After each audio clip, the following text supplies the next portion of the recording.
justicia y misericordia. El Señor nos ve como tibios y esa tibieza implica más bien un rechazo a lo que Cristo nos está ofreciendo. ¿Por qué? Porque la tibieza nos lleva a sentirnos más bien autosuficientes. Elena White describe lo siguiente sobre aquellos que son tibios. Dice, los cristianos a medias son peor que los incrédulos. Entonces, esa evaluación, como dice la lección, no la hago yo, sino que es una evaluación que Cristo ha hecho para que yo me identifique como tal y ahora entonces acepte lo que el Señor me va a ofrecer. Yo pienso, por ahí va la cosa, ¿no? Claramente. De hecho, ahí, disculpa que te interrumpa, yo creo que ahí en ese sentido la lección debería llamarse déjate evaluar, una cosa así, pero claro, no evalúate, no podemos hacer eso. La justificación por la fe y la justicia de Cristo son los temas que deben presentarse a un mundo que perece. ¿Qué tal, Ítalo? Los preciosos y bellos atributos del Redentor. O sea, no es una fe que Él te da, sino que es la fe de Jesús.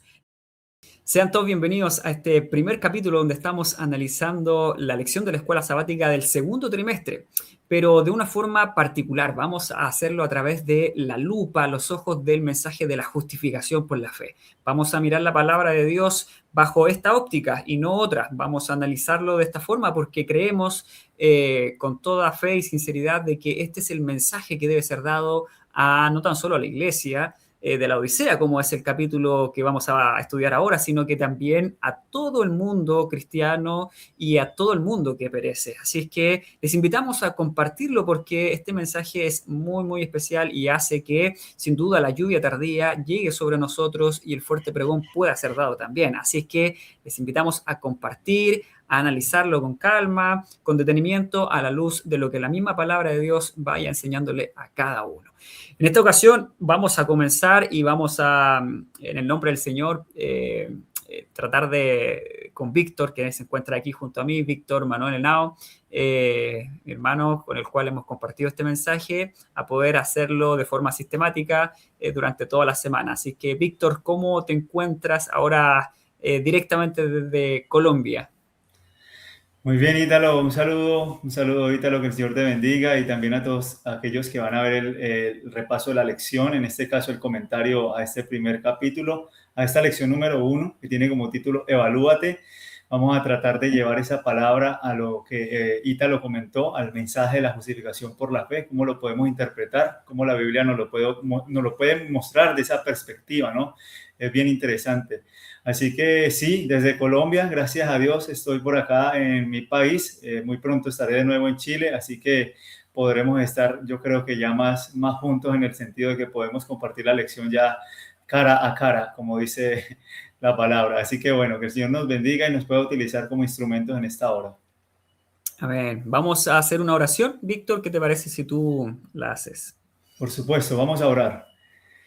Padre nuestro que moras en las alturas de los cielos, Señor, te damos gracias por la oportunidad maravillosa que nos das de abrir las Sagradas Escrituras, de poder comprender, Señor, a la luz del Evangelio, lo que esta lección quiere mostrarnos en el día de hoy.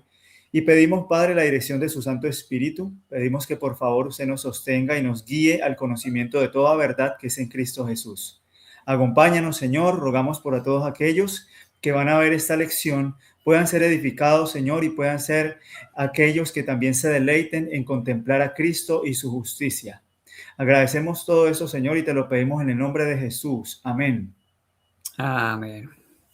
Bueno, Víctor, vamos a ir inmediatamente a la palabra de Dios allí en el libro de Apocalipsis. Esta lección, como tú bien dijiste, se titula Evalúate, pero es un título bastante genérico que en realidad no nos lleva a nada, sino que más bien a poder pensar tal vez de diferentes maneras. Entonces vamos a ir al centro. La lección trataba este asunto de forma general, pero como dijimos, vamos a analizarlo con lupa en relación a la justicia de Cristo. Así que vamos a comenzar allí desde el versículo 15, desde el versículo 14, donde en Apocalipsis 3 vamos a mirar el mensaje de la Odisea. Así que invitamos a todos aquellos que estén viendo esto, a que puedan hacerlo junto con nosotros para que podamos ir paso a paso haciendo este análisis y este comentario en el nombre del Señor. Entonces dice el versículo 14, Víctor: escribe esto al ángel de la iglesia de Laodicea. Déjame decirte que Laodicea, y sin duda que tú lo sabes y muchos lo saben también, era un lugar que existía hoy y que sigue existiendo, hoy día tal vez las ruinas de lo que era antes.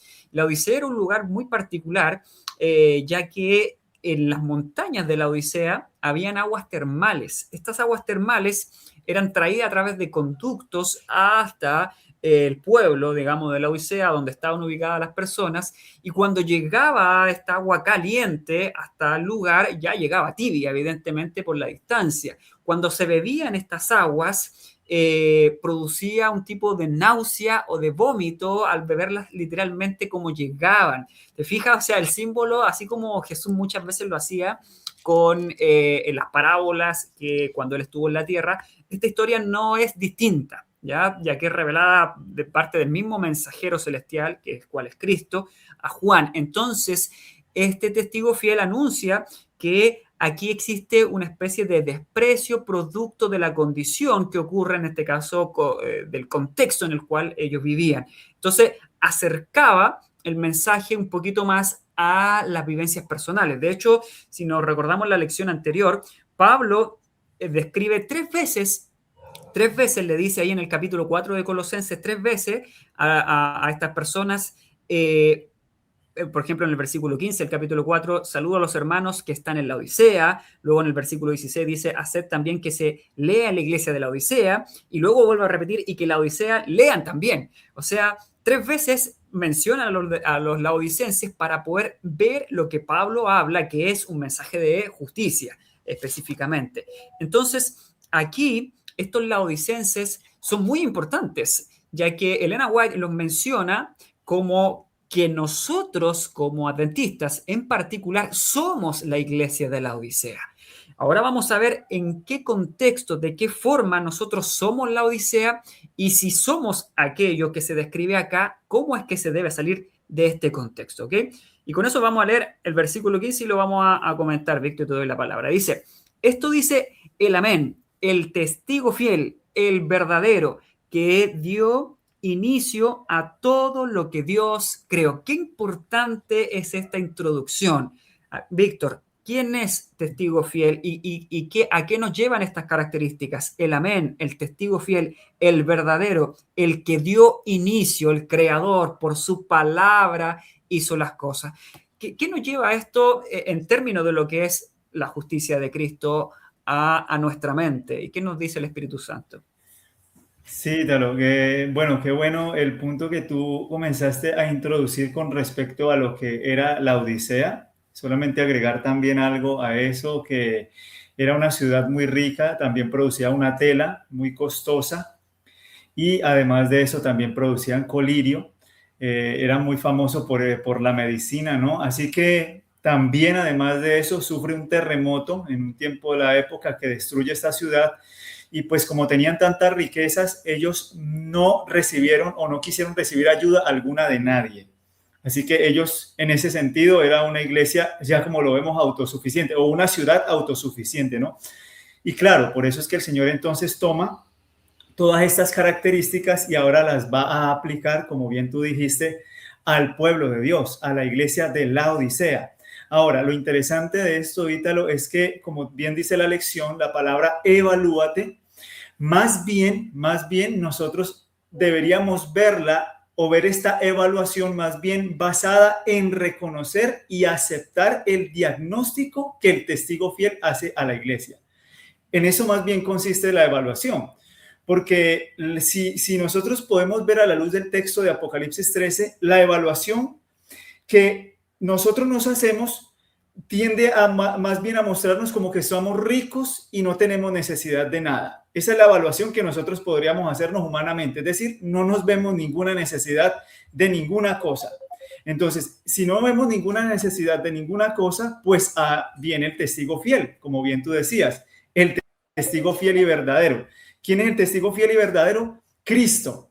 Y la evaluación que hace Cristo a esa iglesia no puede fallar, porque Él es aquel que es el amén, el testigo fiel y verdadero. Es decir, tiene tres características: el amén, el testigo fiel y el verdadero. Y además de eso dice el principio de la creación de Dios. Dice esto, en otras palabras, aquel que, como bien tú dijiste, creó todas las cosas con la potencia de tu palabra, de su palabra, es el que va a revelar la condición de la iglesia a la Odisea. A ver, qué interesante, porque finalmente no es Juan o algún otro escritor humano el que hace esta observación de la fe o de la espiritualidad de las personas, sino que más bien el análisis es de parte del Dios del cielo, el que no duerme, el Dios que está día y noche, en este caso ahora ministrando en el lugar santísimo por nosotros. Entonces, y lo que me llama más la atención, más allá también de lo que tú mencionabas como testigo fiel, eh, es el que da inicio a toda creación. Justamente esto lo vamos a contrastar con lo que él ofrece como el gran mercader, no como los mercaderes que tienen relaciones con la ramera y se duelen por su caída, sino que más bien este mercader que ofrece la restauración de los habitantes de la Odisea y evidentemente a todos los laodicenses,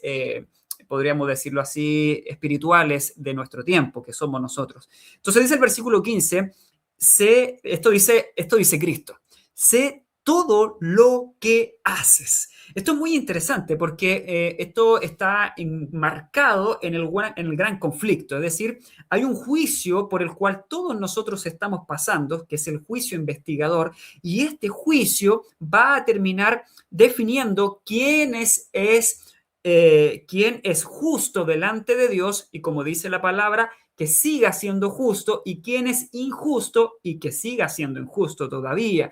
Este juicio define de forma exacta, milimétrica, así al dedo, lo que significa la justicia de Dios en una persona, porque los registros no son registros humanos, son registros celestiales, tanto de nuestras acciones como de nuestros pecados y nuestros nombres. Entonces, aquel que tiene todo registrado y que está registrando, ahora mismo está registrando estas acciones en el cielo, lo hace ¿y por qué? Para poder demostrar y vindicar el nombre de Dios al final. Este registro lo que hace finalmente es aportar a lo que es la vindicación del nombre de Dios, porque allí aparecerán el nombre de muchas personas que terminarán siendo justas delante de Dios por el registro, porque su nombre permanece en el libro de la vida, porque ya no hay pecado en ellos, y de hecho, como dice el conflicto de los siglos,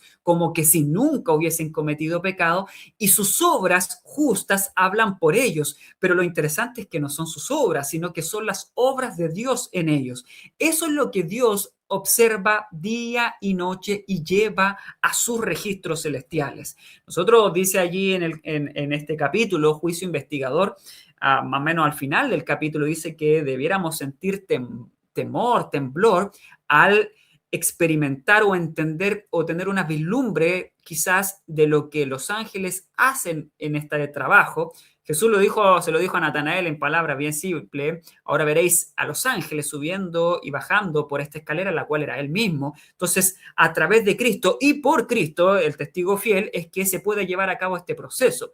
Entonces, no es un proceso condenatorio, sino que más bien es un proceso, porque si no sería un acusador, y en ese caso ese es Satanás, sino que es un proceso en el cual Dios desea restaurarnos. Entonces, Él se presenta de esta manera, evidentemente: sé todo lo que haces. No, y ¿cuál es la descripción? Que no eres ni frío ni caliente. Alguno podría pensar, bueno, ser caliente, súper bien. Ser frío, no, eso no es lo que hay que hacer. Pero aquí el Señor Jesús está poniendo que hay un estado peor que el frío, ya lo está diciendo de entrada: no eres ni frío ni caliente, porque dice lo siguiente: sería bueno que fueras frío o caliente. Es decir, hay un estado distinto a la frialdad y a la calentura espiritual que es peor y más aborrecible. Y el versículo 16 dice: como eres tibio, no frío ni caliente, te vomitaré de mi boca. ¿Qué significa exactamente esto, Víctor? El ser tibio. ¿Por qué es diferente a ser frío, que uno podría pensar, bueno, eso es lo peor, ser frío. Pero ¿por qué la tibieza se enmarca como lo más aborrecible delante de Dios, entendiendo un poco lo que ya dijimos, lo que Dios está haciendo desde el santuario celestial? Sí, Ítalo. Bueno, esta evaluación, como nosotros la estamos viendo, esta evaluación del mercader celestial, Cristo, quien es el que ve la real condición de nosotros, pues como bien tú dices, ve que no somos ni fríos ni calientes, sino que somos tibios. Ahora entonces nosotros podríamos decir, en la frialdad, tal vez nosotros podríamos estar reconociendo que Dios es nuestro creador, que Cristo es nuestro salvador, es decir, aceptarlo a Él como aquel que ha muerto por nosotros, pero no hay ni siquiera una evidencia de una vida espiritual que realmente demuestre que le estamos obedeciendo o siguiendo a Él. Entonces hay una frialdad espiritual, pero por otro lado está ese estado que puede ser caliente, pero que puede llevarnos al extremo de querer más bien, digamos, señalar o acusar a los demás, porque pues bueno, nosotros sí estamos calientes y realmente estamos experimentando la verdadera santidad. Pueden ser esos dos extremos. Más bien, no existe ninguno de esos dos extremos, más bien el Señor nos ve como tibios, y esa tibieza implica más bien un rechazo a lo que Cristo nos está ofreciendo. ¿Por qué? Porque la tibieza nos lleva a sentirnos más bien autosuficientes, no tener necesidad de nada, de ningún don espiritual, ni de lo que Cristo nos ofrece, porque como tenemos ya realmente, según nosotros, esa justicia que termina siendo más bien justicia propia, como trapos de inmundicia, es decir, una justicia que no se manifiesta en la obediencia a todos los mandamientos de Dios, pero que cuando Cristo la ofrece, esa justicia sí nos da a nosotros la capacidad de obedecerle a Él. Y es interesante porque, bueno, eso es evidente que en el mensaje a la iglesia de la Odisea, la iglesia adventista, en ese sentido, quien identifica, como vimos nosotros, la verdadera condición espiritual por la que está pasando, es decir, como una apostasía, podríamos decir, es Cristo, el amén, el testigo fiel y verdadero.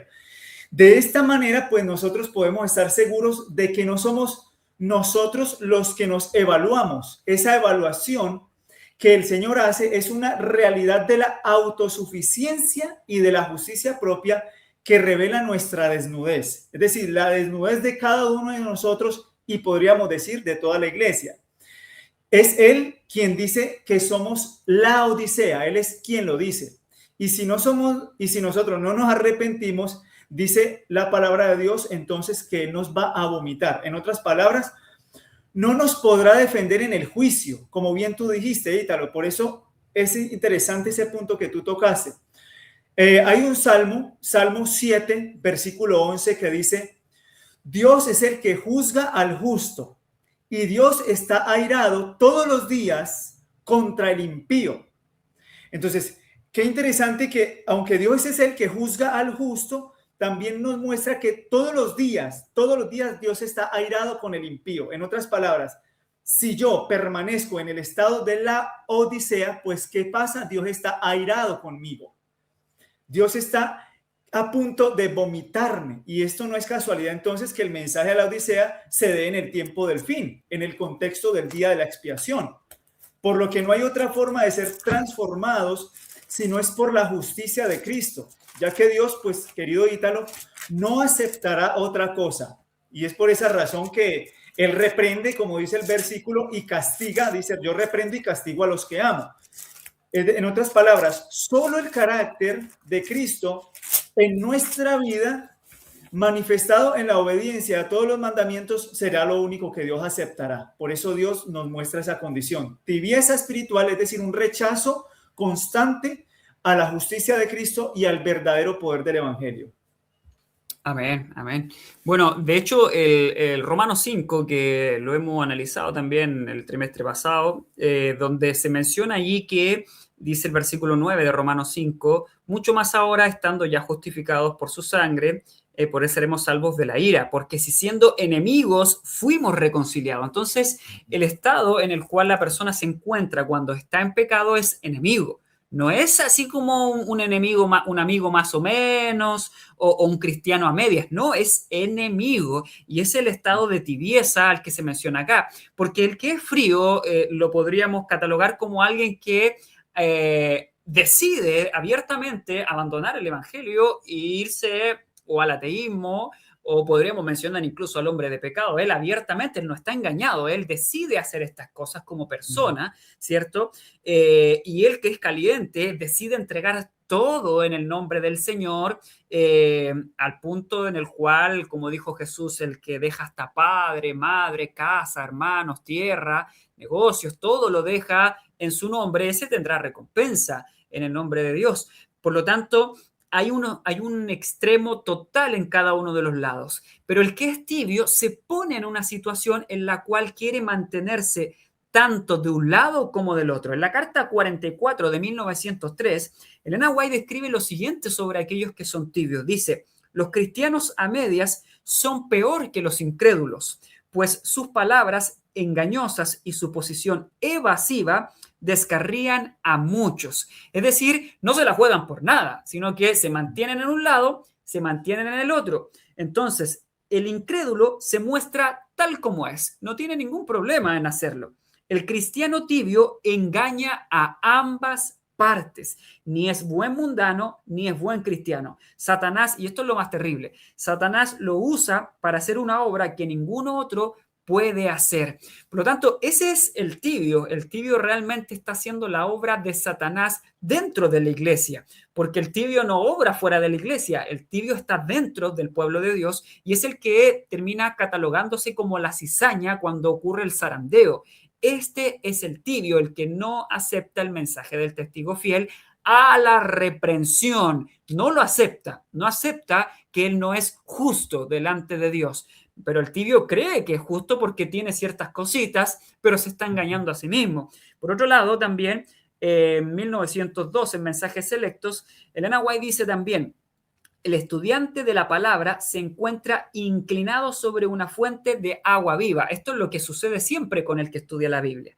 La iglesia necesita beber profundamente de la espiritualidad de la palabra, no solamente a través de lo que llamamos ahora, lo que estamos analizando, la guía del estudio de la Biblia, que no es más allá que la opinión de alguien, porque lo escribió alguien en el fondo, ¿cierto? No es lo mismo que leamos el Espíritu de Profecía, que es a partir de una profeta como es Elena White, o la Biblia misma, que es palabra absolutamente clara de que viene de parte del Señor. Entonces, necesitamos beber profundamente de la palabra y no de cualquier fuente, de la palabra. Y dice aquí, su servicio a Dios necesita ser muy diferente de la experiencia religiosa insípida que se tiene hasta hoy, sin vida, apática, que hace que muchos creyentes sean muy poco diferentes de los que no creen. Tremendo, o sea, no hay mucha diferencia en realidad, porque, claro, vamos a la iglesia y nos comportamos de una manera, nos vestimos incluso de una manera distinta, pero se acaba el sábado y la semana es la de un mundano. Al gimnasio, a los deportes del mundo, a la música del mundo, a las actividades del mundo, a los pensamientos del mundo, y no hay ninguna reflexión hasta el otro sábado. Y es por eso que seguimos tomando leche espiritual por siempre, porque nunca logramos avanzar en este sentido.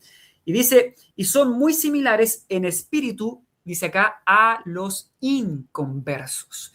Bueno, yo en particular creo, Víctor, de que cuando una persona está en este estado, algunos dicen, bueno, estas personas ya saben, ya conocen y bueno, es su decisión. Aquí Elena White está ratificando un poco lo que yo siempre he creído, de que estas personas en realidad no saben, porque dice aquí, son similares en espíritu a los inconversos. Y es a ellos a los que nosotros le hablamos, porque el que realmente entiende que no es justo delante de Dios, que su justicia es un trapo de inmundicia, va a reconocer en este mensaje lo que estamos diciendo, un bálsamo.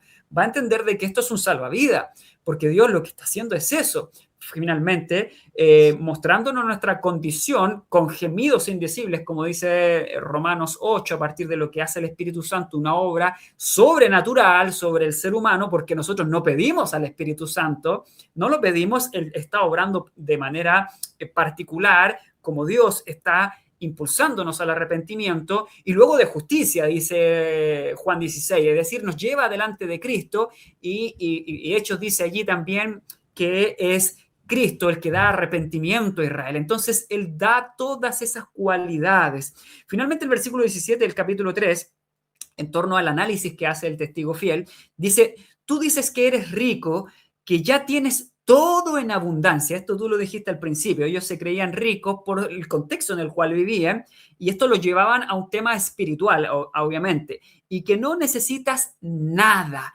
Recordemos que las acciones son muy condenatorias. O sea, alguien que está haciendo algo contrario al evangelio, música, alimentación, qué sé yo, y es muy fácil condenar eso. Pero la causa de esos males es el orgullo, es la justicia propia, la cual no viene de Dios. Entonces lo que debe ser atacado es eso, más que la forma. Las formas se van a deshacer cuando la persona reconoce su orgullo. Pero Camino a Cristo dice también, Víctor, de que el orgulloso no percibe su necesidad.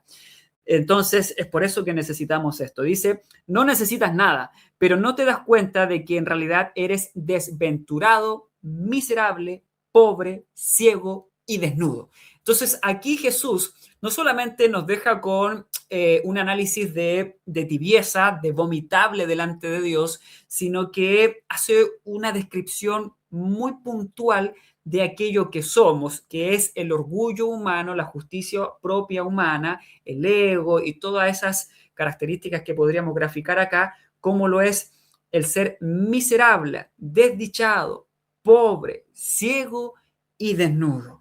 ¿Cómo podríamos terminar de analizar estas características que van más allá simplemente de nuestra falta de piedad vital o nuestra religiosidad insípida, como lo decía la cita? Sí, Dalo. Bueno, esto es interesante de poderlo entender a la luz de lo que realmente Cristo es para nosotros, porque finalmente si nosotros seguimos, digamos, rechazando nuestra experiencia espiritual y no aceptándola, pues como tú bien dices, eso es orgullo y el orgullo es un pecado mucho mayor que el de otra persona que de pronto manifiesta algún pecado de manera exterior y que es evidente. En cambio, el orgullo, pues realmente usted simplemente se mantiene en esa idea y más bien usted tiende a ver a aquellos que sí levantan este mensaje de la Odisea, que sí exaltan el mensaje de la justicia de Cristo, como aquellos que más bien nos están, digamos, los están atacando a ellos de alguna forma se tiende a ver. Y entonces, ¿quiénes son los culpables? Pues los culpables son los que están predicando el mensaje porque están exigiendo una norma más elevada, pero realmente eso es lo que la Biblia enseña. Dios siempre exige una norma más elevada con respecto a nuestra condición, solamente que nosotros no lo queremos aceptar. Entonces es interesante que el espíritu de profecía, por lo menos en Testimonios para la Iglesia, el volumen 6, en la página 77, Ellen White dice, el mensaje a la Odisea debe de ir a todas las iglesias. En otras palabras, Ellen White identificó a la iglesia adventista como la Odisea. Y es interesante que en Zacarías capítulo 3, Ítalo, es evidente, hay una evidencia muy clara que Satanás acusa a Josué, pero lo acusa porque él se había arrepentido y había abandonado el pecado. Entonces, en ese sentido, Satanás es el acusador de los hermanos. Él no acusa a los que no están viviendo un estado laodicense, no, él no los acusa a ellos porque sabe que están de parte de él. Pero Satanás sí acusa a aquellos que se han arrepentido y han abandonado el pecado, con la diferencia de que él con la diferencia de que el mensaje a la Odisea presenta un mensaje o Cristo hace más bien una crítica con el propósito de redimir y no de condenar. Cristo lo que quiere es redimir, porque él vino a salvar y a buscar y a salvar lo que se había perdido. Entonces, aquí está la diferencia. Satanás condena, Satanás es el acusador de sus hermanos en el sentido de que aquellos que quieren vivir con respecto a la justicia de Cristo y aceptar ese mensaje, entonces él los acusa. Pero Cristo muestra la verdadera condición espiritual de aquel que no quiere recibir este mensaje y quiere vivir en una vida apática a este mensaje en su orgullo espiritual, creyéndose rico y sin necesidad de nada. Entonces, yo pienso que esa es la diferencia y es interesante que Satanás está en contra de nosotros solo cuando nosotros hacemos las obras de Dios. Él es el acusador de nuestros hermanos, pero solo cuando son fieles a la verdad. Claro.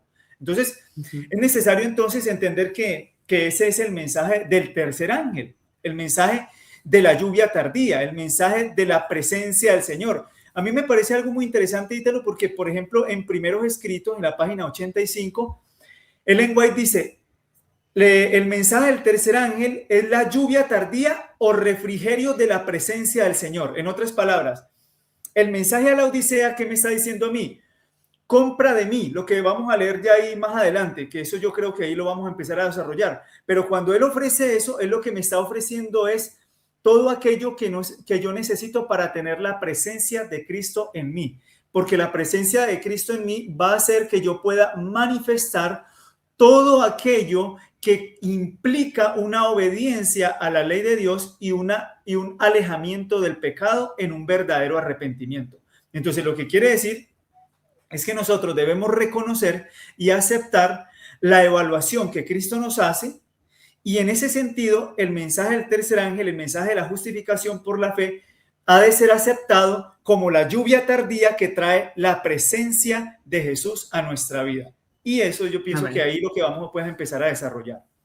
Claro, claramente. Sí, antes de leer ese punto, quería leerte aquí una cita que está en el libro Maranata, en la página 248.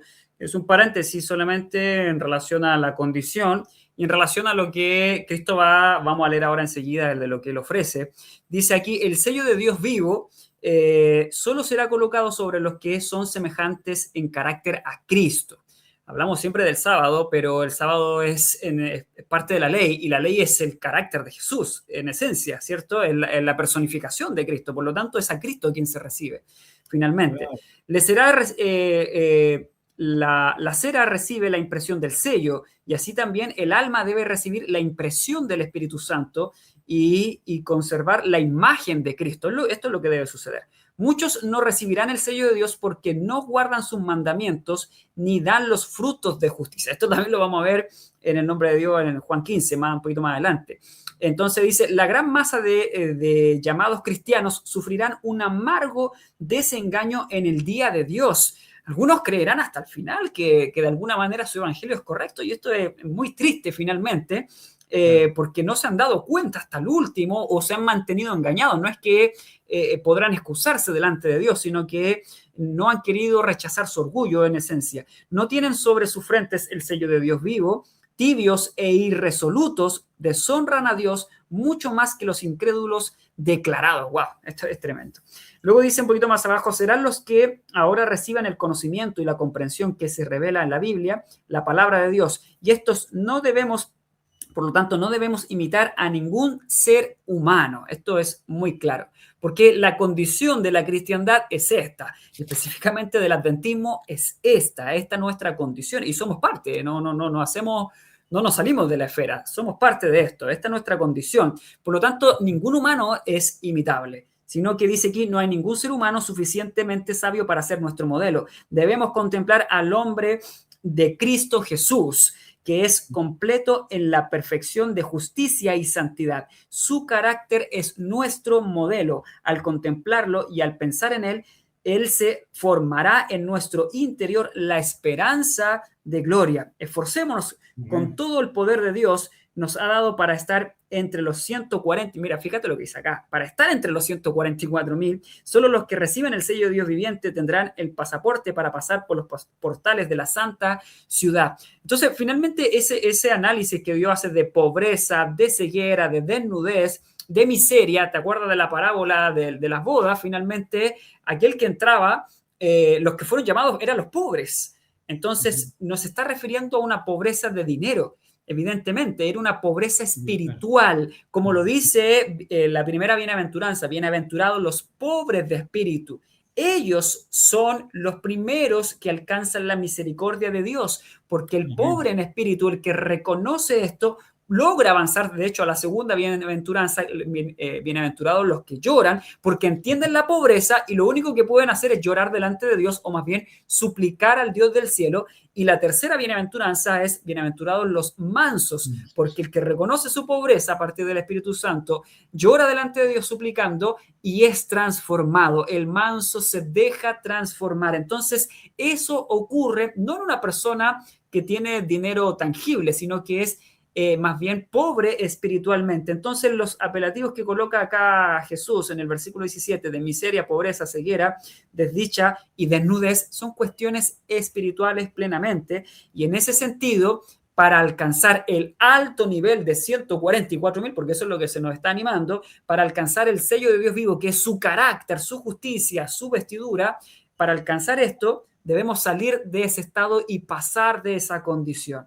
Y aquí es donde viene cómo es que esto se hace finalmente, porque eso es lo que hace Dios. Dios no nos deja condenados como el Dios del siglo XVI. Bueno, no era así, pero así lo entendía la gente. El Dios duro que estaba castigando, como dice el Camino a Cristo, como un duro acreedor, sino que más bien este ha sido el Dios de siempre, de ayer y hoy, el cual es compasivo, grande en misericordia y tardo para la ira. Y dice el versículo 18, Víctor, te aconsejo que compres de mí oro que ha sido refinado en fuego. Vamos a ver específicamente qué significan estas cosas en términos espirituales, más allá de lo bonito que pueda sonar el símbolo, que es el oro, pero hay un significado específico para cada elemento. Para que así seas rico realmente, no en dinero, sino que rico espiritualmente, que finalmente estos pobres que se les llamó a las bodas pudieron entrar porque alcanzaron justicia en el nombre de Dios como Abraham y eran amigos de Dios y pudieron ingresar a las bodas simplemente porque eran amigos, parte de la familia, recibiendo los atributos de la naturaleza divina de Dios, como lo dice Pedro, siendo parte de la familia celestial. Entonces no hay problema en ingresar, a pesar de ser pobres físicamente, son ricos tremendamente espiritualmente. Compren de mí ropa blanca para que cubra la vergüenza de tu desnudez, que claramente tiene mucha relación con lo que decíamos, y compra también de mí colirio para tus ojos, para que así realmente puedas ver. ¿Qué significan estas cosas en términos reales, concisos? ¿Qué es lo que está ofreciendo realmente el Señor Víctor para nosotros? Sí, Ítalo, qué interesante ya ahora empezar a desarrollar este punto, porque aquí es donde viene la esperanza para aquel que ha aceptado y ha permitido que Cristo le revele su verdadera condición. Cuando yo permito que Cristo me revele la condición y me la muestre y yo no me creo autosuficiente, entonces esa evaluación, como dice la lección, no la hago yo, sino que es una evaluación que Cristo ha hecho para que yo me identifique como tal y ahora entonces acepte lo que el Señor me va a ofrecer. Yo pienso, por ahí va la cosa, ¿no? Claramente. De hecho, ahí disculpa que te interrumpa, yo creo que ahí en ese sentido la lección debería llamarse déjate evaluar, una cosa así, pero claro, no evalúate, no podemos hacer eso. No podemos, nosotros mismos no podemos evaluarnos. De hecho, por ejemplo, hay una cita del Camino a Cristo que dice que el Espíritu Santo es el que obra por medio de influencias visibles e invisibles, tratando de atraer al hombre de los vanos placeres del pecado a las dos únicas cosas que producen paz en el alma, la gracia de Cristo y el gozo de la santidad. O sea, es el Espíritu Santo el que constantemente nos está trayendo para mostrarnos nuestra condición, porque nosotros mismos no nos podemos ver la condición, no nos podemos evaluar. Entonces, claro, por ejemplo, la Carta 24 de 1892, Ellen White dice, ya vamos a ver los puntos que tú me preguntaste, pero quiero leer esta cita. Dice, ha estado resonando el mensaje a la Odisea. Dice, tomad este mensaje en todas sus fases y propagadlo a la gente donde quiera que la providencia abra el camino. Y ella dice, la justificación por la fe y la justicia de Cristo son los temas que deben presentarse a un mundo que perece. ¿Qué tal, Ítalo? Esto es evidente y esto es maravilloso porque esto hace que todo tema, Ítalo, que nosotros desarrollemos, lo tenemos que desarrollar a la luz de la justificación por la fe. Porque si eso no lo hacemos, entonces nosotros estamos apostatando de la verdad, estamos rechazando lo que Cristo nos está mostrando y eso es lo único que ha de preparar a un mundo que perece. Para presentar a un mundo que perece y a una iglesia que también perece, es necesario todo tema a la luz de la justificación por la fe. Entonces, claro, ahí entonces el Señor nos dice, por tanto, yo te aconsejo que de mí compres oro refinado en fuego para que sea rico. Yo sé que hay una cita que describe todas esas características. En este momento no la tengo, tal vez de pronto tú la tengas, Ítalo, no sé. Sí, sí la tengo aquí. Pero ese oro también se puede comparar con esa fe que puede soportar la demora, el cansancio, que puede soportar cualquier tipo de prueba. Y además de eso, que cuando supera cualquier tipo de prueba, se refina cada vez más. Porque para eso Dios permite las pruebas, para que la fe se purifique y entonces sea cada día más como ese oro refinado en fuego. Eso por un lado. Por otro lado, las vestiduras blancas pues tienen que ver entonces con el carácter perfecto de Cristo. Las vestiduras siempre en la Biblia son un ejemplo o son una evidencia, o más bien tienen la característica de identificarse con la justicia de Cristo, con la justicia pura e inmaculada del Salvador. De hecho, en Guay creo que hay una cita en El Deseado de toda la gente donde dice que esa justicia o esas vestiduras blancas son tejidas en el telar del cielo y no tienen ningún hilo de invención humana. Entonces, esto es totalmente un don celestial. Eso solamente lo puede proveer Cristo y nosotros lo tenemos que recibir por la fe. Por eso se llama justicia por la fe, porque no lo podemos producir nosotros, pero Cristo sí lo puede proveer. Y cuando yo lo recibo, se convierte en una experiencia. ¿Para qué? Para que no se descubra la vergüenza de tu desnudez, porque estamos desnudos. Hemos transgredido la ley de Dios. Nos hemos apartado de Dios. ¿Y cómo es que Dios nos identificó cuando Adán y Eva pecaron? Pues Dios mismo nos vio y nos preguntó que por qué nos habíamos escondido. ¿Por qué nos escondemos de Él? Porque Dios sabía nuestra condición y Él sabía que solamente Cristo podía vestirnos de su justicia. Entonces, al ponerse hojas de higuera, pues estamos demostrando que queremos vestirnos con nuestras propias obras, con lo que yo puedo lograr, con lo que yo puedo hacer, con lo que yo puedo alcanzar, con mi propio brazo de carne. Pero Dios dice que no, eso a nosotros no nos puede cubrir ni siquiera el más mínimo deseo de hacer lo bueno proviene de nosotros, nada proviene de nosotros. Así que Cristo es el que nos viste, nos da su justicia para que no estemos desnudos y además de eso nos da ese colirio que claramente debe ser el Espíritu Santo para que nosotros podamos discernir de manera completa entre la verdad y el error y asimismo podamos ponernos de parte de Cristo y su justicia. Amén, amén. Sí, bueno, aquí yo tenía la cita de 1892, la cual dice, debemos eliminar a los compradores y vendedores del templo del alma. Fíjate, un símbolo de lo que Jesús mismo hizo cuando llegó al templo, eliminando los falsos mercaderes, porque Él es el verdadero mercader, que viene a ofrecer un producto con el cual se compra sin dinero, justamente como lo dice Deuteronomio, es decir, no necesitamos dinero para esto, sino que más bien creer que podemos recibirlo, creer en su palabra, creer en el ofrecimiento y recibirlo, simplemente no rechazarlo, como también lo dice Elena White, las únicas cosas que podemos hacer. Entonces dice, para que Él more en nosotros, ahora está a la puerta del corazón como un comerciante celestial. Dice, he aquí estoy a la puerta y llamo, si alguno oye mi voz y abre la puerta, entraré a Él y cenaré con Él y Él conmigo. Él viene a ofrecer estas cosas. Muchas veces se presenta esta imagen de Jesús como abrazando al corderito, levantándolo, y claro, Él hace eso, evidentemente, pero justamente él va en busca del cordero y está todo el rato tocando a la puerta. Entonces, algunos piensan que Dios los va a rescatar de una forma pasando por sobre sus voluntades.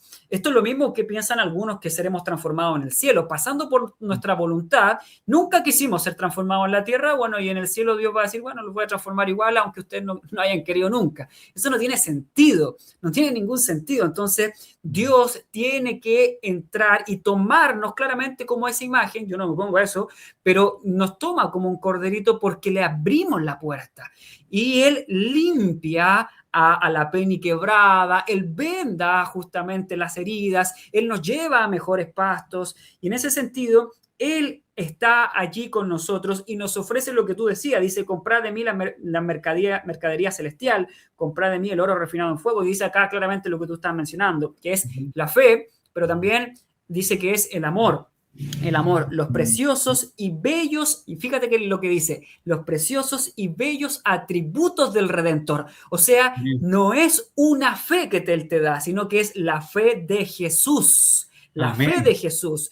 No es un amor, una porción de amor, te está dando el amor de Jesús de tal manera, o sea, un amor con magnitud, un amor que implica el entregarte por otros, el entregar tu vida en favor del Evangelio, en virtud del Evangelio, en virtud de la vindicación del nombre de Dios, sin importar tu propia vida como orgulloso, sino que el buen nombre del Señor. Entonces, ese es el amor, esa es la fe que activa, de alguna manera, por decirlo con alguna palabra, las promesas que están allí en la palabra de Dios, que hacen que podamos ser habilitados por ellas o transformados, como lo decía al principio el mensaje de la Odisea, por el Dios que crea, el Dios creador. Él crea en nosotros esto, que dice que nos capacitarán para encontrar en nuestro camino para penetrar en los corazones de los que no conocen lo que tú mencionabas. Yo también tenía la cita acá lista para leerla, que la justificación por la fe y la justicia de Cristo son los temas que hay que presentar a la iglesia de la Odisea, claramente, a la iglesia de la Odisea, porque esto es lo que está ofreciendo la fe, justificación por la fe, las vestiduras que leo ahora enseguida, que son su gloriosa justicia, aquí lo dice claramente, su gloriosa justicia. Hay otra cita más donde dice directamente la justificación por la fe, pero entendemos que es lo mismo. Entonces, la fe, la justicia de Cristo, y por último dice el colirio para que podamos discernir cosas espirituales, discernir la verdad, en principio discernir nuestra condición por el análisis que otro hace, el que todo lo ve, el que no duerme, el cual es Dios, para que luego de eso yo pueda tomar una decisión frente a ese análisis. Y si yo oigo la voz de Dios, como dice Hebreos capítulo 3, no debo endurecer mi corazón como nuestros padres en el pasado que endurecieron y murieron. Esta es nuestra oportunidad hoy para ser salvos. Y dice, no abriremos la puerta del corazón a este visitante celestial. Dice aquí Elena White, ¿acaso no la abriremos? Así es que, bueno, finalmente el capítulo termina diciendo en versículos 18 y 19, yo corrijo, castigo y reprendo a los que amo, así que sé pues celoso y arrepiéntete, entendiendo que el arrepentimiento lo da Dios también, es el que da arrepentimiento a Israel, ya lo citábamos también en el libro de Hechos. Entonces, Él es el que reprende y castiga a los que ama. Algunos creen que Dios no hace esto, que Dios no está fijándose en los detalles. Dios se fija en todo detalle porque Dios no convive con el pecado. Yo no entiendo por qué algunas personas quieren mantenerse en esta situación. Le decía a alguien hace un poquito tiempo ¿qué ha hecho el pecado por nosotros? Esto es algo que decía Robert Wheeler ahí en su libro. ¿Qué ha hecho el pecado por ti y por mí? Nada, nada. ¿Por qué nos aferramos al pecado y no miramos al Dios tremendo que tenemos? ¿Y acaso Él no puede hacer esto por nosotros? Y si lo va a hacer en el cielo es porque tiene el poder. ¿Y por qué no lo podría hacer ahora? Entonces, todo demuestra que Él claramente lo hace, lo quiere hacer, como le dijo a esta persona que le pidió la sanidad y Él le dijo, quiero hacerlo, después de que Él expresó la fe. Y por último dice, versículo 20, mira, aquí estoy llamando a la puerta, si alguno escucha mi voz, que ya lo citábamos, abre la puerta y cenaré con Él y Él conmigo. Entonces, Víctor, de esta manera se presenta el mensaje a la Odisea, algo tremendo, tremendo que creo yo que más que recitarlo, debe ser analizado a la luz de la justicia de Cristo, y la cual es básicamente contemplar al Señor, contemplarlo en toda su plenitud para desear esos atributos que Él te está regalando, porque Él lo que está haciendo es regalarte sus atributos, como lo leíamos en la cita, Víctor. Amén. Y bueno, qué interesante porque puede ser que, bueno, muchas veces se analiza este texto a la Odisea como por decirlo de alguna manera, falta de una relación más cercana con el Señor, porque muchos traen esa palabra a la boca y es muy común dentro de nuestra iglesia, porque no queremos aceptar más bien nuestra condición como pecadores y más bien querer arrepentirnos para abandonar el pecado por medio de Cristo, sino que se trae esa palabra que es como ya una frase cliché. es una falta de una relación más cercana con el Señor. Es que no tenemos una buena relación con el Señor, no, pero lo que este mensaje nos está mostrando a nosotros es más bien que debemos permitir que Cristo viva en nosotros, como lo dice Gálatas 2:20, ya no vivo yo, sino que Cristo vive en mí. Entonces el Señor dice, el Señor mismo Cristo Jesús dice, en mi corazón he guardado tus dichos para no pecar contra ti. Y si tenemos a Cristo en el corazón, el resultado será la victoria sobre el pecado. Debe de haber una permanencia entonces ¿en quién? En Cristo. De Cristo en nosotros por medio de la palabra morando permanentemente en nuestro corazón. El Espíritu trayendo a Cristo es victoria constante, porque tenemos a Cristo en nuestra vida. Entonces, si tenemos a Cristo en nuestra vida por medio de la palabra, eso es victoria constante sobre el pecado, porque Cristo no pecó. Amén. Entonces, por eso Él dice, el que venciere, pues le haré que se siente conmigo en mi trono, así como yo he vencido. Entonces, no tiene sentido de que Cristo diga el que venciere y después diga como yo he vencido, si nosotros no podemos lograr entonces la victoria. No tiene sentido entonces este texto. Habría que eliminarlo y no tiene ninguna coherencia. Entonces, es interesante cómo la palabra de Dios nos muestra evidentemente eso, pero nosotros lo rechazamos de manera contundente. Así que, por ejemplo, hay un texto en Eclesiastés 10:1. Eclesiastés 10:1 dice: las moscas muertas hacen heder y dar mal olor al perfume del perfumista. Así una pequeña locura al estimado por sabiduría y honra.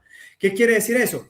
Que cuando uno se cree autosuficiente y entonces se estima en su sabiduría y en su honra, eso es como cuando le cae una mosca al perfume del perfumista y lo daña. De la misma manera, Cristo nos está mostrando nuestra condición, pero hay una mosca que no permite que Cristo pueda darnos ese perfume agradable de su justicia y podamos agradarle también al Padre. Así que hay una mosca en el perfume. ¿Y qué es esa mosca? Es nuestra justicia propia. Y eso es lo que produce náuseas al Señor. Así que por eso Él dice, estoy a punto de vomitarlos. Quiero, por ejemplo, Ítalo, la lección también nos mostraba a nosotros Romanos capítulo 8, versículos 9 al 11, que me parece que son unos textos poderosos, donde se nos revela cómo se logra esto, es decir, cómo logramos que el Espíritu Santo habite en nosotros y cuál es el resultado de que el Espíritu opere de manera eficaz en nosotros. Por ejemplo, Romanos 8, del 9 al 11 dice: mas vosotros no vivís según la carne, sino según el Espíritu, si es que el Espíritu de Dios mora en vosotros. Y si alguno no tiene el Espíritu de Cristo, no es de él. Dice el verso 10. Pero si Cristo está en vosotros, el cuerpo en verdad está muerto a causa del pecado, mas el Espíritu vive a causa de la justicia. Y el 11 termina diciendo: y si el Espíritu de aquel que levantó de los muertos a Jesús mora en vosotros, el que levantó de los muertos a Jesucristo vivificará también vuestros cuerpos mortales por su Espíritu que mora en vosotros. Así que aquí está el poder del Espíritu. Es el mismo Espíritu que resucita a Cristo de entre los muertos.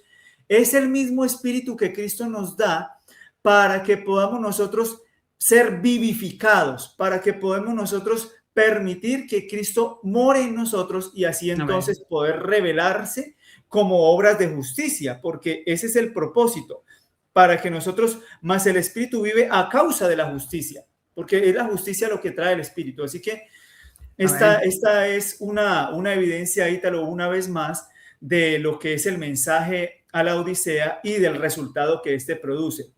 Quiero terminar con una cita que me parece a mí bien interesante de Testimonios, segundo tomo de Testimonios para la Iglesia, y ahí ya pues tú puedes, yo pienso que ir concluyendo, no sé, Ítalo, si estamos sobre el tiempo, pero dice la cita así. Hay hipócritas que tiemblan cuando pueden verse a sí mismos. Su propia vileza los aterroriza en aquel día que llegará pronto, un día que Jehová sale de su lugar para castigar al morador de la tierra por su maldad contra él. Isaías 26:21 dice: oh, quisiera que pudieran ser presa del terror, que pudieran tener una sensación vívida de su condición y despertar mientras haya misericordia y esperanza, confesar sus pecados, y humillar sus almas grandemente delante de Dios para que Él pueda perdonar sus transgresiones y restaurar sus pecados. El pueblo de Dios no está preparado para las aterradoras, angustiosas escenas que tenemos delante de nosotros. Para permanecer libre del mal y las pasiones, entre los peligros y las corrupciones de esta era degenerada, no tienen puesta la armadura de justicia y no están preparados para luchar en contra de la predominante iniquidad. Muchos no obedecen los mandamientos de Dios, no obstante, profesan hacerlo. Si fueran fieles en obedecer todos los estatutos de Dios, tendrían un poder que llevaría convicción a los corazones incrédulos.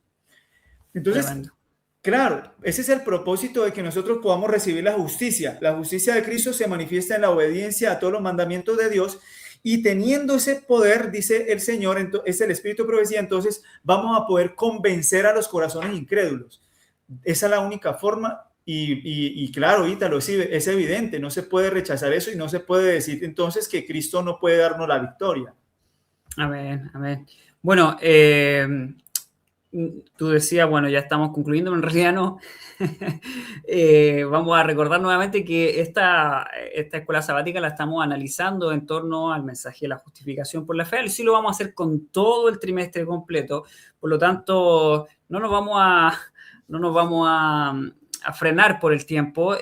Aquellos que han visto hasta acá lo que analizamos sobre la iglesia de Laodicea, gloria a Dios por estas personas. Ahora vamos a pasar a un segundo punto, que es Juan 15, que se trataba allí, porque en esencia el mensaje de la justicia de Cristo lo que apunta es hacia Cristo, lo que se debe observar y contemplar de acuerdo a Pablo allí en 2 Corintios 3:18, es a Cristo como que si fuera un espejo frente a nosotros, a cara descubierta, sin obstáculos en nuestra vida, que es básicamente nuestras concupiscencias y orgullos con las cuales Satanás se hace para llevarnos a pecar. Entonces, por lo tanto, estas cosas deben ser sacadas de allí y en la medida, obviamente, de lo que mientras contemplamos a Cristo. Él hace este trabajo también a partir del Espíritu Santo como el agente regenerador. Finalmente, Dios no nos está pidiendo el tener, como tú decías, me gustó mucho ahí una partecita donde tú decías, Él no está pidiendo tener una mejor relación con Él, ¿no? Es como que si fueran dos amigos que no se llevan muy bien y a veces se juntan, a veces no se juntan, no se trata de eso, sino que más bien Él lo que hace es transformar la vida. Ahí en el capítulo de Ruth, capítulo 4 de Ruth, se habla de Cristo como el pariente redentor cercano, y cuando aparece este otro pariente cercano, que era Satanás, evidentemente, este pariente primero, o sea, segundo, que Boaz, le dice al otro pariente que redimiera a él, pero redimir implica restauración, implicaba. Y el otro dice, no, yo no puedo hacer eso. Entonces, redime tú, le dice, porque solo Cristo puede restaurar. Redimir llegaba hasta ciertos aspectos sociales, económicos, de prosperidad, que tiene que ver con los hijos, qué sé yo, con las tierras, pero la restauración es una cuestión eterna que se produce solamente por el Creador. No puede hacerse a partir de cuestiones sociales, que las que hace el ecumenismo. El ecumenismo es un organismo que lo que hace es eliminar la doctrina para que no hayan puntos de discordia, sino que se unen en cuanto a puntos en común: economía, salud, bienestar social, etcétera, dinero, qué sé yo, se unen en cuanto a esos puntos. Entonces Dios nos puede dar eso, sin duda, pero Él quiere restaurar la vida de la persona, como tú bien lo mencionabas a partir de estas citas, por el don del Espíritu Santo. Y aquí en Juan 15 se menciona eso. Aquí contemplamos a Cristo a cara descubierta. Eso es lo que queremos hacer para ser transformados por el Espíritu. Entonces dice Juan 15, versículo 1: yo soy la vid verdadera y mi Padre es el labrador. Qué interesante eso, Víctor.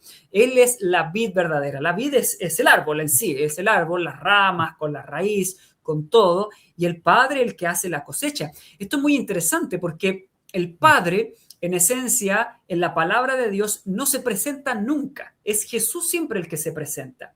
Pero ahí cuando presenta la justicia que recibe Abraham en el libro de Santiago, dice que Abraham se hace amigo de Dios. Por lo tanto, cuando el Padre aparece en escena, y podemos capturar muchos de estos momentos a partir de la Biblia, muchos de estos momentos, sobre todo lo que ocurre en el santuario celestial, cuando el Padre aparece en escena y se relaciona, en este caso, con los pámpanos, que es el fruto, ¿cierto? Se relaciona con el fruto, es porque no hay ninguna cosa que impida relacionarse con el fruto. Y esa única cosa que impide es el pecado. No puede relacionarse con la suciedad. Él, las uvas o los pámpanos podridos, que los saque otro. Él no va a relacionarse con eso. De hecho, manda a los ángeles que los aten en gavillas, ¿cierto? Según la parábola, y los queman, ¿cierto? Él no se relaciona con eso. Entonces, cuando el Padre entra en escena a relacionarse con el pámpano, que somos nosotros, la humanidad, es porque está limpia, absolutamente lavada, y es un fruto perfecto. Entonces, esto es muy, muy interesante, porque aquí el Padre aparece en escena por la obra del Hijo, que es la vid verdadera, la que lleva la savia, la que lleva el agua y la transporta justamente a los pámpanos. Porque el labrador es el labrador, finalmente, el que viene a cosechar. Jesús dijo, son otros los que siembran y otros los que cosechan. Entonces, este Padre, el Dios del cielo, viene a cosechar. Y dice el versículo 2, y todo pámpano que en mí no lleva fruto, lo quitará, y todo aquel que lleva fruto lo limpiará para que lleve más fruto. ¿Se fija? Entonces, finalmente, Víctor, no tan solo es una obra en la cual Dios se relaciona con el fruto, sino que más encima lo continúa limpiando para desarrollarse aún más. A esto es lo que llamamos justicia impartida, que en realidad es un término del espíritu profecía, porque la Biblia habla de justicia imputada, que es más bien la impartida, es la repetición de la imputada, porque Dios nos imputa nuestro estado de no pecado, nos regala a través de su garantía nuestro estado de no pecado, nos transforma a su carácter, y esta repetición de este acto es esa justicia impartida con la cual somos idóneos para el cielo. Entonces, este fruto va desarrollándose y va creciendo y va haciéndose que pueda compartir con otros finalmente y pueda hacer del árbol una cosa todavía más tremenda. Y termino con este que dice, y vosotros estáis limpios. ¿Y por qué? Fíjate lo que lo limpia. La palabra que os he hablado. Entonces, el Padre, en este caso, trabaja como el labrador a través de Cristo, el cual es Dios con nosotros, ¿cierto? El Padre no necesita aparecer ahí en la escena, Cristo es todo el Padre. Entonces aparece Cristo, le habla al fruto. Es interesante cómo se presenta el asunto. Le habla al fruto y este fruto va creciendo, se va desarrollando, se va limpiando solamente por alguien que le está hablando. Esto parece como mágico, pero en realidad, porque no funciona así en la agricultura, me imagino que no, pero este va creciendo por la palabra, por el accionar, por el articular de esa palabra. Entonces, cuando nosotros leemos la Biblia, que es la palabra, así se le llama, evidentemente, la palabra, debiéramos pensar de esta manera, ¿cierto, Víctor? En el cual nosotros estamos recibiendo la palabra que transforma nuestra vida. Hay una cita en relación a Romanos 8 que tú leías también y habla de la obra del Espíritu y dice que es el Espíritu el que hace resonar las cuerdas del alma. Pero ¿qué va a hacer resonar si es que nunca hemos podido recibir de parte de Dios nada? Entonces debemos leer la palabra, la cual luego se ha almacenado en nosotros a partir del mismo Espíritu, y esta resuena desde nuestro interior hacia Dios, hacia otros, con su mensaje de justicia. Entonces, Dios, como creador nuestro, va haciendo esta obra de limpieza, Víctor. ¿Qué más podemos añadir? Bueno, y seguir leyendo, obviamente, desde el 4 en adelante. Amén. Sí, bueno, esta ilustración que Cristo hace con respecto a la vid verdadera, generalmente se toma o se analiza desde una perspectiva muy superficial, pero es muy profunda, y además de eso es evidente que, como tú decías, que es por medio de la palabra como el Señor nos limpia. Entonces, esa palabra no solamente tiene un efecto que produce en nuestras conciencias más conocimiento, tal vez más sabiduría, tal vez una mejor comprensión de lo que las escrituras nos revelan, sino que esa palabra tiene la capacidad de limpiarnos y de mantenernos puros delante de Dios. Entre tanto, Él es quien labra, Él es quien poda, Él es quien separa todo lo malo. ¿Para qué? Para que nosotros, por medio de la palabra, permanezcamos arraigados a la vid. Por eso el verso 4 dice, permaneced en mí y yo en vosotros. Como el pámpano no puede llevar fruto por sí mismo, si no permanece en la vid, así tampoco vosotros si no permanecéis en mí. Entonces está claro que para yo poder llevar fruto, porque no puedo llevar fruto por mí mismo, es decir, ahí se presenta evidentemente el evangelio de la justicia por las obras. Yo mismo no puedo producir justicia. Yo no puedo presentarme delante de Dios y decirle, Señor, mira, yo por medio de lo que yo puedo lograr, te presento esto. Yo puedo ser justo delante de ti porque tengo la capacidad de hacerlo. No, el Señor está diciendo que si no permanezco en Él, es decir, si no hay una permanencia constante por medio de la palabra que mora en nuestras mentes, en nuestros corazones, contemplando a Cristo en su hermosura y santidad, al inicio del camino, a la mitad del camino y al final del camino, entonces yo no puedo producir fruto, pero si permanezco en Él, sí. Entonces, por eso Él dice el verso 5, perdón, yo soy la vid, vosotros los pámpanos, el que permanece en mí y yo en Él, este lleva mucho fruto, porque separados de mí, pues nada podéis hacer. Pero vamos a ver más adelante en qué consiste eso. Dice, el que en mí no permanece será echado fuera, como tú decías, Ítalo, al principio. Es decir, si no hay una permanencia en Cristo y no nos aferramos a la vid verdadera, pues ¿qué vamos a hacer finalmente? Echados fuera, vamos a ser hollados, vamos a ser quemados. No vamos a poder permanecer delante del fuego purificador del Señor. Cuando Cristo venga, Cristo para uno será como fuego purificador, pero para otro será como fuego consumidor.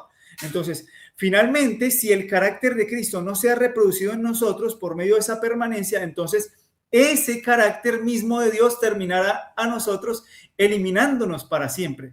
Terminaremos perdiéndonos por no recibir de su carácter, porque finalmente su carácter será el que termine destruyéndonos a nosotros, porque es santo y es tan puro que ningún pecador que experimente o que viva todavía en la transgresión de la ley, pues podrá permanecer delante de él. Pero el que permanece en él, dice, si permanecéis en mí y mis palabras, ahí vuelve el Señor y trae la palabra, permanecen en vosotros, pedid todo lo que queréis y os será hecho. Esa es como la condicional, es decir, para yo pedirle al Señor, y aquí no, el Señor no está diciendo pídanme cosas materiales, pídanme cualquier cosa que yo se las voy a dar como el evangelio de la prosperidad. No, aquí no está hablando de eso. Aquí el Señor está hablando de todo lo espiritual que Él puede proveer. Cuando yo me acerco al Señor, yo le pido al Señor que me dé todos los dones espirituales que Él puede impartir, Él me los va a dar. ¿Por qué? Porque estoy permaneciendo en Él. ¿Cómo permanezco en Él?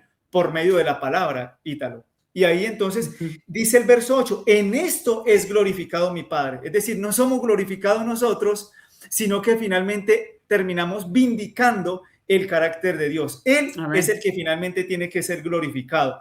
Por eso todo lo que hacemos lo hacemos para la gloria y honra de Él. Entonces, en esto es glorificado mi Padre, en que llevéis mucho fruto y seáis así mis discípulos. En otras palabras, un verdadero discípulo de Cristo no es el que entrega literatura, un verdadero discípulo no es el que y hace la obra misionera, el que va y predica cada sábado en la iglesia, no.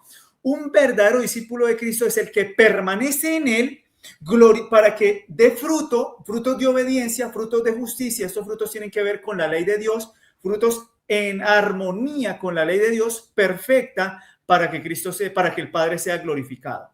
Porque así va a terminar el versículo 10, Ítalo, que ahí es donde concluye el Señor. Si guardareis mis mandamientos, permaneceréis en mi amor, así como yo he guardado los mandamientos de mi Padre y permanezco en su amor. ¿El ejemplo quién es? El ejemplo es Cristo siempre, porque Él dice, así como yo he guardado los mandamientos de mi Padre.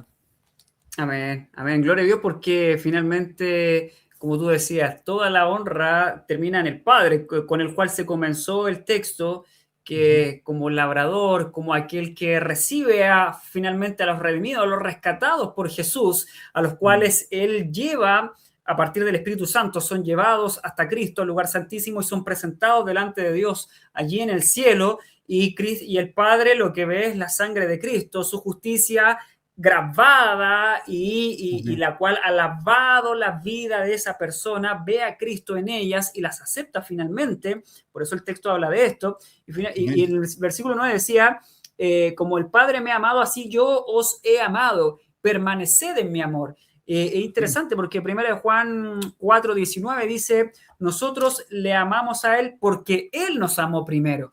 Es decir, no nos está pidiendo a nosotros un amor distinto, la misma idea que decíamos en un principio, desarrollar fe o desarrollar amor o darnos una porción de aquello, sino que más bien Él nos da del amor que Él primeramente tuvo por nosotros, y ese amor no ni siquiera se produjo al venir a la tierra, sino que es parte de lo que entendemos por el pacto eterno, que finalmente antes de la fundación de este mundo, antes de la creación de este planeta, esto ya era manifiesto delante del cielo, que Dios se había dado a la humanidad como sacrificio vivo delante de nosotros. Ese es su amor hacia nosotros, no tomando por estima su propia vida, ni tampoco su condición o su forma de Dios, como lo dice Filipenses, sino que no tuvo la necesidad de mantenerse y aferrarse ni siquiera a eso, a su divinidad, sino que viene a la tierra como siervo, y en forma de siervo Él muere hasta la cruz. Allí en el deseado de todas las gentes se menciona justamente esta impecabilidad a la cual los santos, los 144.000, como lo leíamos en la otra cita, los que reciben el sello de Dios, aquellos que le abren al mercader celestial y se mantienen aferrados a la vid verdadera, estas personas, dice acá, cumplen un objetivo, como lo menciona el versículo 8, 9 y 10 de Juan 15, donde dice acerca del Espíritu Santo, Él me glorificará. El Salvador vino para glorificar al Padre, demostrando su amor. Así el Espíritu iba a glorificar a Cristo, revelando su gracia al mundo. La misma imagen de Dios se ha de reproducir en la humanidad. El honor de Dios, el honor de Cristo están comprometidos en la perfección del carácter de su pueblo. Todas estas citas, específicamente del capítulo No se angustien, del deseo de todas las gentes, por ahí por la mitad del capítulo está esta cita. Todas estas citas lo que hacen es confirmar, evidentemente, con letras gigantes, yo creo, Víctor, o sea, porque de repente para alguien encontrar una cita en mensajes selectos, en testimonios para la iglesia, es un poco complejo, pero deseado a la gente. No estamos hablando de un libro desconocido. Entonces, estas citas son clarísimas en torno a la condición en la que el pueblo de Dios, el remanente, no solamente alguien específico, alguien general, sino que específicamente el remanente debe alcanzar antes de que el Señor del cielo venga. Y termino con esto, Víctor, ya para concluir, lo cual tiene relación obviamente con la obra del Espíritu. Allí en el libro Recibiréis Poder, en la página 79, dice también Elena White, la fe obra por amor y purifica al creyente. La fe que viene por la palabra que limpia, evidentemente. Mediante la fe, el Espíritu Santo tiene acceso al corazón y desarrolla la santidad interior. Tremendo. Algunos que le tienen un poco de asco a estas palabras, santidad, perfección, en realidad aquí es clarísimo. O sea, en el contexto en el cual vivía Elena White en su época, hablar de esto, evidentemente era el pan diario de estas personas. Entonces, hoy día nosotros a más de 120, 150 años de esas cosas, mucho ha quedado en el olvido, mucho ha quedado enterrado, pero ha llegado el momento de que esas cosas salgan nuevamente a la luz y que aquellos que quieran vivir piadosamente en Cristo Jesús es el momento. No, ya no hay más tiempo. Vemos cómo los acontecimientos van ocurriendo justamente por el despertar de este mensaje, que es el mensaje que limpia la Odisea. A menos que esté en comunión con Dios mediante el Espíritu, el hombre no puede llegar a ser un agente que haga las obras de Cristo. No puede. Seremos preparados para el cielo únicamente mediante la transformación del carácter. No hay otra manera de preparación. Si deseamos tener acceso al Padre, debemos exhibir las credenciales de la justicia de Cristo. ¿Te fijas? Aquí lo dice. O sea, viene el labrador, que es el Padre, para encontrarse con el fruto perfecto, limpio, perfecto, purificado por esa vid, la cual permanece en la palabra, la cual la limpia. Y dice Amén. aquí, lo único que debe presentar ese pámpano es la credencial de la justicia de Cristo. Amén. No puede presentar nada más. Participamos de la naturaleza divina participamos de la naturaleza divina, como lo dice Pedro, cuando huyamos de la corrupción que hay en este mundo por causa de las concupiscencias. Y ahí entramos en lo práctico, en esencia, huir de las concupiscencias de este mundo. Y esto es una obra del Espíritu. Amén. Pocos te lo están pidiendo, ¿no? Te lo están pidiendo. Esto es una obra de Dios, pero para aquel que quiere y entiende que es un orgulloso. Diariamente necesitamos ser transformados en el Espíritu Santo, cuya misión es elevar el gusto, santificar el corazón, ennoblecer el ser entero para que podamos representar la incomparable hermosura de Jesús. Tremendo. Y termina diciendo, debemos mirar a Cristo, por la contemplación seremos transformados. Necesitamos responder a la atracción de su amor para poder alimentarnos del pan de vida que descendió del cielo y beber del agua de la vida que emana del trono de Dios. Entonces, como lo decíamos ahí a través de 2 Corintios 3:18, es por el Espíritu Santo por el cual nosotros recibimos todo de Cristo, el cual toma de él y los da a saber, dice Juan 16. Es decir, es una obra perfecta donde se han mancomunado todas las seres celestiales, Padre, Hijo, Espíritu Santo, los ángeles, todos están obrando en favor de tu salvación, de mi salvación. Así que invitamos a todos aquellos que estén escuchando esto a que puedan continuar con nosotros más adelante, porque estas ideas se van desarrollando en profundidad a partir de distintos temas. Y la escuela sabática, bueno, es un trampolín para esto. Nosotros no rechazamos ni desechamos esta ayuda que es para la iglesia, pero debe ser mirada, como decía Víctor, con la óptica de la justificación por la fe. De lo contrario, de nada sirve. Vamos a llegar a un sinfín de análisis que no van a ser nada más que palabra de hombre y necesitamos la palabra del testigo fiel. Víctor, palabras últimas para ir finalizando. Amén, Ítalo. Me gusta un versículo de Romanos capítulo 2, versículo 4, donde dice que o ignoráis la paciencia, la bondad y la benignidad, sabiendo que este carácter de Dios tan bondadoso y tan longánime nos lleva al arrepentimiento. Entonces, cuando uno contempla el amor de Dios por la humanidad, no solamente por la iglesia, sino por todo el mundo, entonces uno entiende que ese amor de Dios es tan grande y tan eterno, como tú lo decías, el amor del pacto eterno, un amor que se reveló incluso desde antes de la fundación del mundo y que además de eso ya tenía a Cristo como garante y como sustituto de las promesas del pacto eterno que finalmente se manifiestan en la justicia por la fe, en la justificación por la fe, en el evangelio. ¿Qué es lo que necesitamos nosotros? Nosotros necesitamos el evangelio. Toda persona que existe en esta tierra necesita oír el evangelio. Entonces, todo tema que se desarrolle tiene que desarrollarse a la luz del evangelio, porque eso es lo que transforma a la persona. Eso es lo que le muestra la necesidad de Cristo. Entonces, nosotros no estamos cambiando la estructura, más bien estamos analizando la lección a la luz de lo que realmente debería de ser, a la luz de la justificación por la fe, porque esa es la verdad presente. Entonces, esto enriquece y además nos muestra la verdadera condición y el verdadero resultado de eso es una aceptación del mensaje que Dios envió a su pueblo, un preciosísimo mensaje que da como resultado pues la lluvia tardía, que finalmente lo que eso necesita para que nuestro carácter sea transformado. Así que el amor de Dios nos lleva al arrepentimiento. Finalmente, Apocalipsis 3 nos dice que el que venciere. Entonces, cuando yo venzo por medio de lo que Cristo hizo. Cristo me da su victoria. Esa victoria es nuestra cuando nosotros lo aceptamos a Él y esa victoria de Cristo en nosotros se convierte en una experiencia. Pero la pregunta es, el Señor nos dice que nosotros nos tenemos que arrepentir, pero ¿de qué se arrepiente uno? Del pecado, ¿sí o no, Ítalo? De eso tenemos que arrepentirnos, no hay otra forma. Yo no me puedo arrepentir, porque yo no oro al Señor, porque yo no tengo una mejor comunión con el Señor. Ah, es que yo tengo que arrepentirme porque no tengo una linda relación con el Señor. Ah, por mi apatía. No, tengo que arrepentirme del pecado, porque el pecado es lo que produce separación entre Dios y el hombre. Eso es lo único. Hay un conflicto espiritual. El conflicto entre Cristo y Satanás tiene que ver con la vindicación del carácter de Dios, que no es más que la ley de Dios, la ley de amor que Satanás dice que no se puede guardar. Entonces, ¿de qué me tengo que arrepentir yo? De ser un transgresor de la ley, porque el pecado es eso, transgresión de la ley.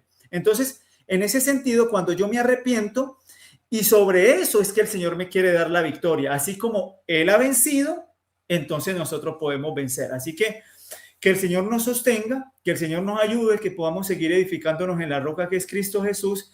Y Ítalo, permíteme terminar con esta cita porque me parece muy importante de la Review Dan Herald del 24 de julio de 1888. Dice así: puedes decir que crees en Jesús cuando aprecias el costo de la salvación, es decir, cuando aprecias el amor de Dios por la raza humana. Puedes hacer esta afirmación cuando sientes que Jesús murió por ti en la cruel cruz del Calvario, cuando tienes una fe inteligente y comprensiva en que su muerte te permite cesar de pecar y perfeccionar un carácter justo mediante la gracia de Dios. Miren que es mediante la gracia de Dios, no es el esfuerzo humano el que opera aquí, es la gracia divina que da perfección de carácter. Y dice, otorgada a ti como compra de la sangre de Cristo. Los ojos de los hombres caídos pueden ser ungidos con el colirio de la comprensión espiritual y pueden verse a sí mismos como realmente son: pobres, miserables, ciegos y desnudos. Se les puede hacer comprender. ¿A quién? A todos los hombres. Se les puede hacer comprender su necesidad de arrepentimiento hacia Dios y de fe en nuestro Señor Jesucristo. Amén.